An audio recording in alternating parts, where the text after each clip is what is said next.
Hello friends, I am Mrs. Armaiti Joshi from Sisisha Sarvajanik English High School, Surat. In today's video, we discuss second chapter of 11th standard of physics subject. In earlier videos, we discussed about types of error and how can we minimize it. Now in this video, we discuss more topics related with error. In physics, one physical quantity depends on more than one physical quantity. Then in this case, it is possible that there is an error in our measurement. So in this case, how can we find resultant error? We will discuss in this topic. So today we come to this point, combination of errors. If we do an experiment involving several measurements, we must know how the errors in all the measurements combine. So for this, I will explain you with one example.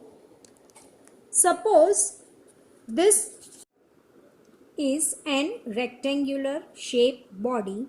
So if I want to find volume of this rectangular, then definitely I have to measure its length, breadth and height. So if I measure length, breadth and height, then definitely it is possible that there is some error in measurement of length, breadth and height. So the formula for volume of a rectangular shaped body is V equal to length multiplied by breadth multiplied by height. So first of all, I measure the length, then I measure breadth and then I measure height. When we measure these quantities, then there is a possibility to produce error in our measurement, and due to this there is an error in our volume. To make such estimates, we should learn how errors combine in various mathematical operations. First we discuss a case, error of a sum or difference. Suppose two physical quantities A and B have measured values A plus or minus delta A and B plus or minus delta B respectively.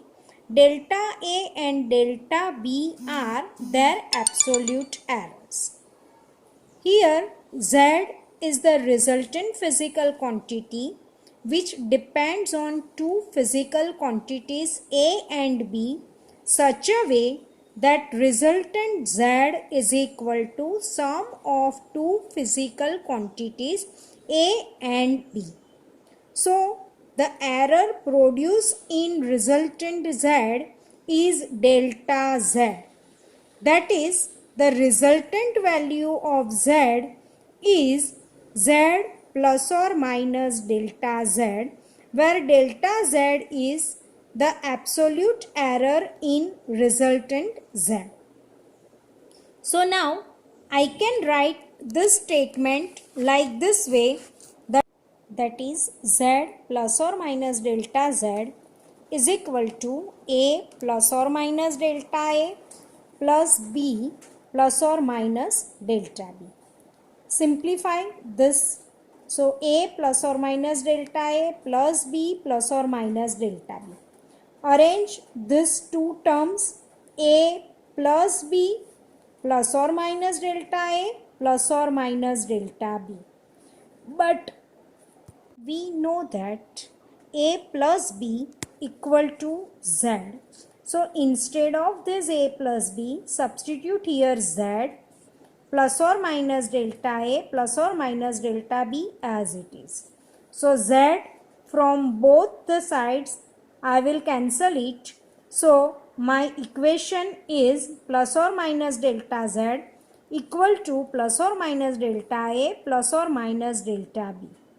So here four possibilities, that is delta z is equal to delta a plus delta b, delta a minus delta b, minus delta a plus delta b, minus delta a minus delta b. So in second and third, we have to subtract absolute errors. It means the absolute error in resultant is less. Minus delta a minus delta b, our absolute error is negative, which is not possible. So the maximum error we will get in this equation, that is delta z is equal to delta a plus delta b.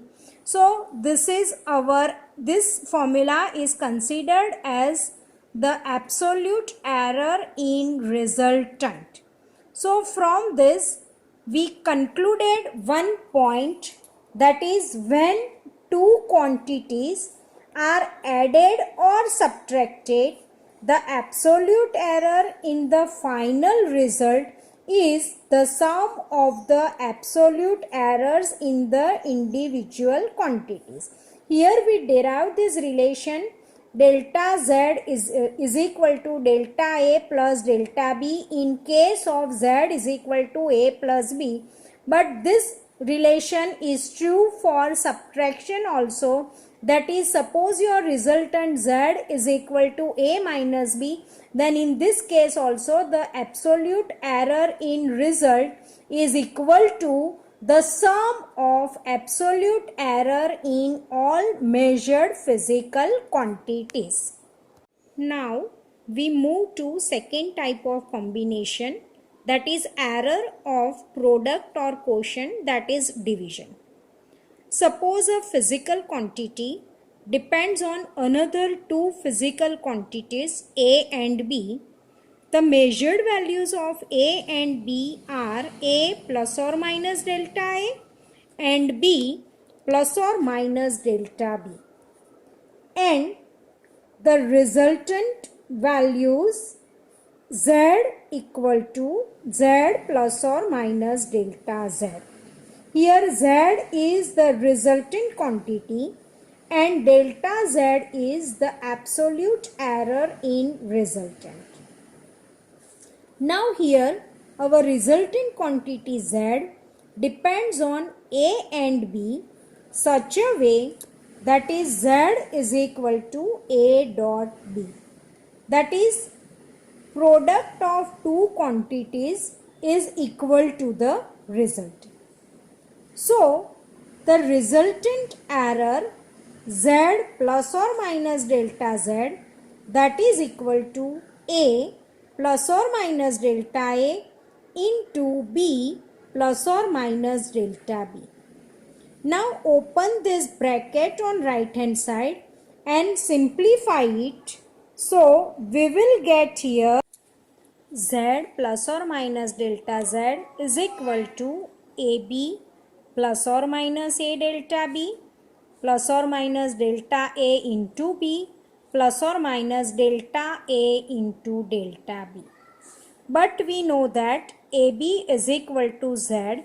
So instead of AB, I can write here Z and neglect this term delta A into delta B, because the product of absolute error in two physical quantities are very small, so we can neglect this term. Suppose your delta A is 0.1 and delta B is also 0.1, then definitely the product of these two, delta A into delta B, is 0.01. So you can observe here this term is very less compared to these two individuals. That's why neglect this last term delta A into delta B. Then I have Z plus or minus delta Z equal to, instead of AB I can write here Z plus or minus A delta B plus or minus B delta A. So z will be cancelled from both the sides. So now I have this term, that is delta plus or minus delta z is equal to plus or minus a delta b plus or minus b delta a. Now divide both the sides by z is equal to ab. So divide it by z. So delta z upon ab is equal to a delta b upon ab. So plus or minus a delta b upon ab plus or minus b delta a upon ab. So on right hand side a cancelled from numerator and denominator. In second term b is cancelled from numerator and denominator. So now we have plus or minus delta a upon a plus or minus delta b upon b, and on left hand side instead of ab now I can write here z. So my equation becomes plus or minus delta z is upon z is equal to plus or minus delta a upon a plus or minus delta b upon b.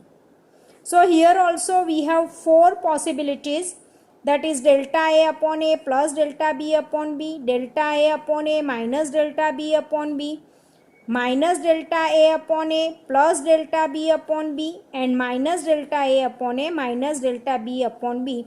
From all these four possibilities we can select a maximum error value of error. So this quantity is delta z upon z is equal to delta a upon a plus delta b upon b. See here, your delta z upon z is the relative error in resultant, and on right hand side delta a upon a is the relative error in first observation, and delta b upon b is the relative error in second measured values.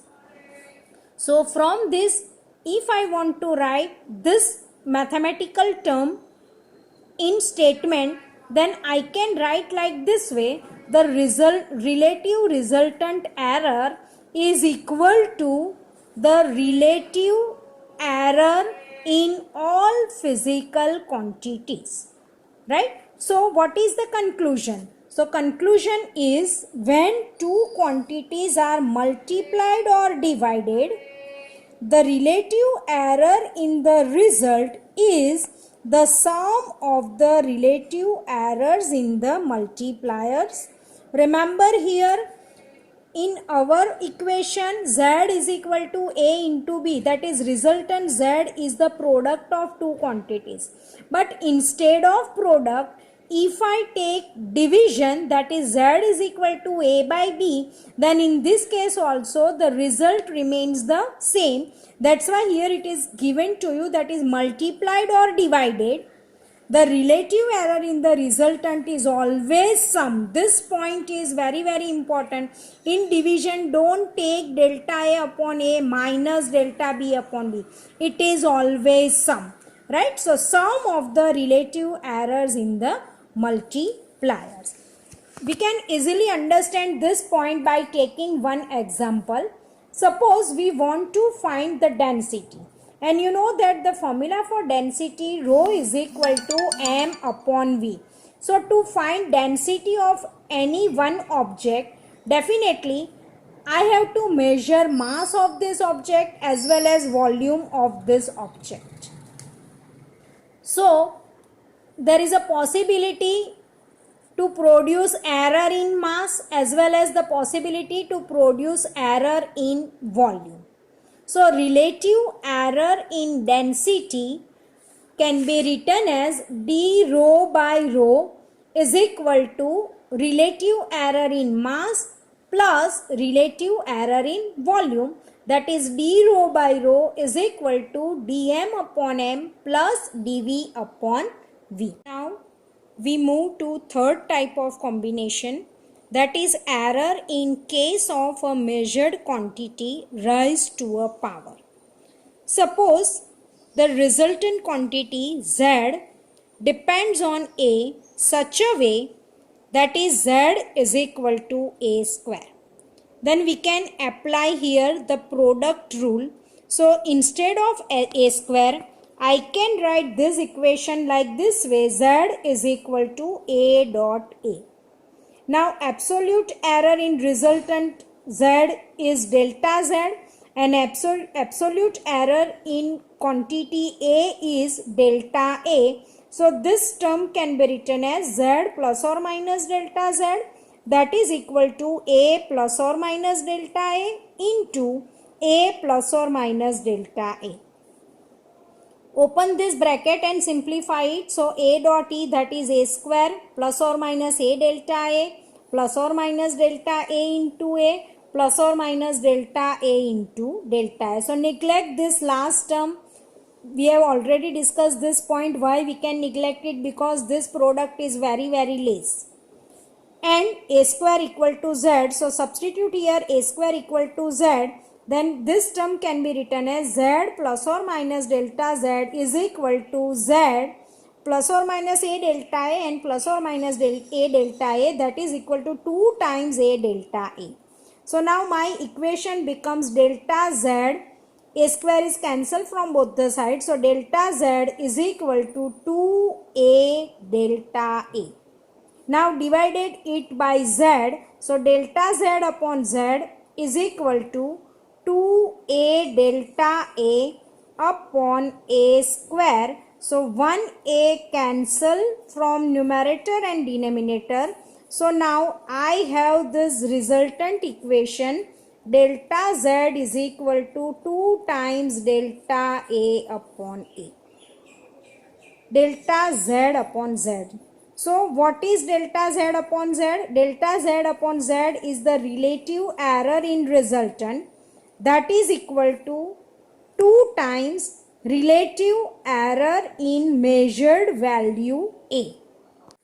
In general, this relation can be written as, suppose Z is equal to A raised to M, B raised to Q upon C raised to P, then delta Z upon Z is equal to M times delta A upon A plus Q times delta B upon B plus P times delta C upon C.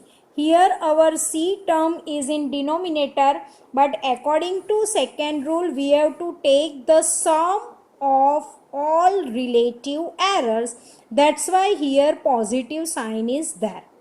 We can easily understand this point by taking example of a cylindrical body. Suppose I want to find the volume of this cylindrical body. So you know that the formula for volume of this cylindrical body is V equal to pi r square h. Pi is constant, so don't bother about it. But if I want to find the volume of this cylinder, then I have to find the radius of this base and height or length of this cylinder. So when I measure this radius and height, then definitely there is some error in measurement of both these quantities. So definitely due to this, error is produced in our volume also. So how can we find the error in volume? So by applying all these rules, so relative error in volume V is del V upon V is equal to 2. Here power of radius is 2. So it is 2 del R upon R plus del H upon H. So conclusion from this is the relative error in a physical quantity raised to power k is the k times the relative error in the individual quantity. Here the power of radius is square, that's why it is 2 times relative error in radius. So I hope it is clear in your mind how can we calculate resultant error in our final result. Thank you friends.